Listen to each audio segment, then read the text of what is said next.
Welcome to Why I Love Warhammer, where I'll tell you why I love something with fanboy enthusiasm. Episode 1, Necrons. I love Necrons. By the end of 9th edition, I had about 13,000 points. It's 13000 points in Necrons. There's at least one of every unit that Games Workshop would sell, not Forge World. I ended up with over 90 over 90 Necron warriors, more scarab swarms than I care to even imagine. The old and the new monolith. I've so many Necrons. I haven't even tried putting them into the 10th edition list builder because it's just such a daunting task. It included 3 sets of Indomitus boxes, just the Necron half. I traded a Space Marine half from the one I purchased for myself. For a Necron half from a friend who had the Necron, who wanted the Space Marine half. So he got 2, I got 2, and then I bought an Indomitus half from a different friend who wanted only the Space Marines. But then I gave away one of the Skorpek Lords. But yeah, it was 13,000 points last I checked. But why do I love them so much? I'm going to end up spoiling a lot of Warhammer lore. Because every time I try and record this video, it's about 15 minutes long, a little bit less, and I don't want that 15 minutes to turn into a 2-hour lore video. There are lore YouTubers out there. I'm just some guy talking about stuff he likes as a fanboy. So back in 4th edition, I was 13 years old, first got into Warhammer 40k, off the back of the Middle-earth, then Lord of the Rings game. And what I loved, what I played, was Chaos Space Marine Night Lords. But around 6th or 7th edition, due to a series of unfortunate circumstances, my models went walkabout. So when a friend tried to get me back into the hobby at the start of 8th edition, I needed a new entrance point. The problem is I'm really bad at painting. This is one of my worst painted models, which is Vargard Oberon.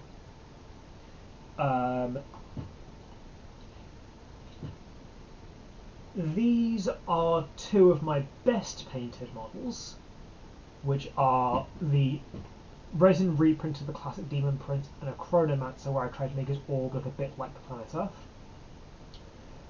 But most of my models are painted along the lines of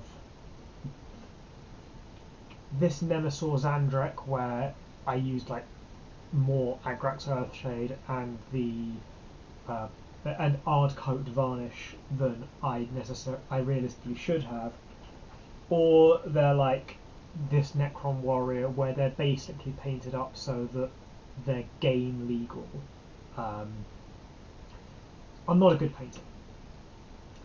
With Necrons though, like with this guy here, it was just spray black, spray silver, green details, and back then, in the start of 8th edition, add in the green rods. This guy's missing his head, otherwise he'd be in the case I have for the list I actually play. And I love those green rods, by the way. They were really cool. They're part of the appeal. I love the green rods in the Gorse flares, or Gauss flares, I'm going to call them Gorse. I love the green crystal in the old style monolith. Yeah, love them. So as a painting entrance point, they were really not too bad. Black, silver, green, some accents. Boom, sorted. But also, just look at these things. They're giant robot skeletons. It's like the intro to Terminator 2, but where the weaponry is more sci-fi and disturbing, and it is disturbing. This one is a Gauss or Gorse flare. It's there to peel your skin off. If you read through the lore and codexes, it's removing the skin atom by atom, cell by cell, which is just that beautiful level of horrifying that 40k really embodies, that extreme level of 40k. And at least for me, when I tend to lose nearly all of my games, the idea of just being able to take, of that one Marine, that one Space Marine, that one Death Guard character, that one Thousand Sun Sorcerer, those are the 3 armies played by my local gaming group for the most part, Just that idea is just that sickening level of disturbing that is just really fun to imagine. I'm not really going to talk about the mechanics of Necrons, mostly because I'm terrible at the game. I've only ever won one game of 40k with Necrons, and it was against a pre-Codex 10th edition Tyranid list, against a guy who was still kind of learning his faction. So, I'm not good at the game, it's just fun. So anything to do with what their stats are like, or any abilities, I'm not going to talk about it here. This is why I love, not why I'm frustrated by. The closest I'm going to get to that is the reanimation protocols, because that's just such a really cool image to me. The idea of these giant skeletons coming back from the dead, and to the point where you play it right. You got a squad of 20 warriors, 19 get destroyed, and then in your turn you've got some lord with an orb, a Canoptech reanimator, and a few lucky dice rolls, and whole units back. Right? That's awesome. And these guys, they're not small. Like the Terminator references are the easy ones to make, but okay, so this is some random Blood Angel from a Blood Angel's army I traded a 3D printer for, right? And this is a Necron warrior. And I mean, obviously this one's a bit squatter because he's firstborn, but they're similar size. The Necron's a little bit taller, maybe. But these guys are meant to be like 11, 12 feet tall. The Necrons are about the same size. And this is the shambling horde. This isn't a shambling horde of diddy things. They're not like 4 feet. It's a shambling horde of giant robot skeletons. That's awesome to me. And terrifying. And like, people talk about how these Space Marines are superhuman, but the Necrons are similar, and they come back from the dead, not just of their own, not just with the Resurrectionals, but also you've got the Ghost Arcs that go around after battles to repair them. And from a lore perspective, I think they're really cool. So the fact that you've got kind of your nobles who have memories of when they were a Necron tier. If you don't know what the Necron tier is in relation to the Necrons, either a wiki or a lore channel. But what's cool with that is that I'm still not sure within myself if that makes me feel better or worse when one of my regular Necron warriors is slain. Because on the one hand, they can't care. They've got no souls, they've got no emotions. On the other hand, they would have cared once. And that's really tragic to me. If you've not read the Oricon, the Infinite and the Divine of Trazyn the Infinite and Oricon the Diviner, there's a reason every Warhammer YouTuber recommends them so much. But in that, there's a passage where Oricon the Diviner is talking about how he was dragged against his will into the chambers where he was turned into living metal.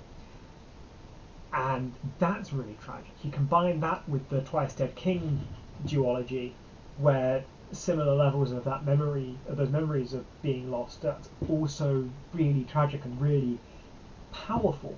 But it's not just that. You've got stuff like how you've got Imhotep the Stormlord, and the fact that he didn't want to obey his command protocols when Silent King returned. I can't remember where that lore was now, but that was something really interesting to me.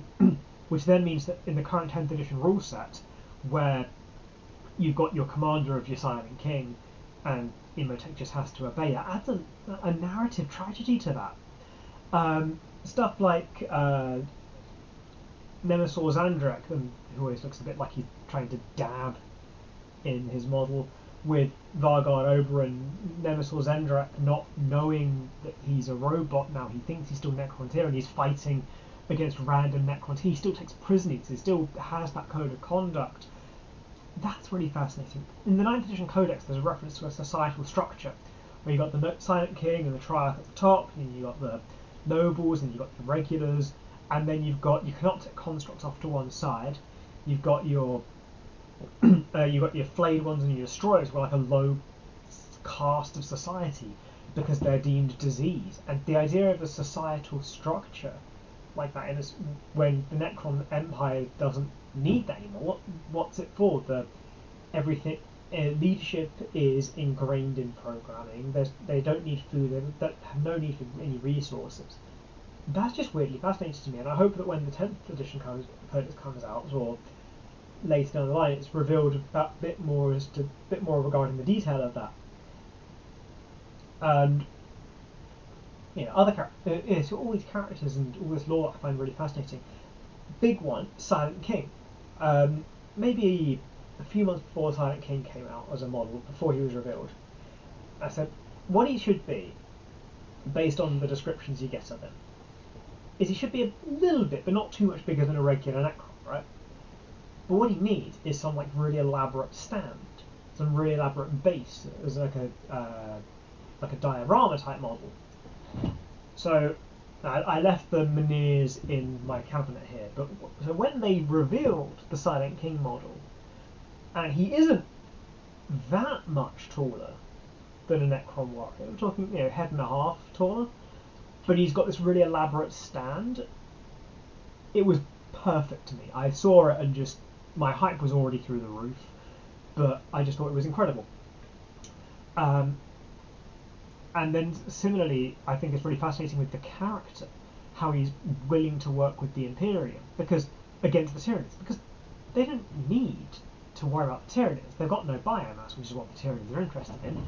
Tyranids can just come in, consume the galaxy, no biomass left, they move on, Necrons rule the galaxy. They achieve their goals.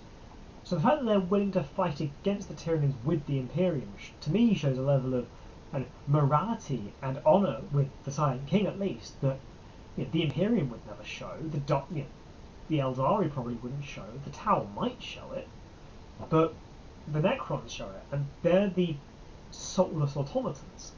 So, which I freaking love that. Also, right, just in terms of other things that I just think are really cool, the monolith. It's a huge pyramid, and this one's got some Canoptic creature on the back that's leeching or fixing the orb, and you've got the interesting weapons that I still don't really understand them personally. I just think that they just look cool. And also the Satan shards as a concept. Right? Everyone in 40k's got their gods, but I'm a Pokemon fan, hence you can see the Pikachu thing there. So the idea of taking your gods and turning them into Pokemon is something I find fascinating. And even the ones I was less happy about the designs for, the Shard of the Void Dragon, I found that I was able to convert them to make them look more like they did in my head.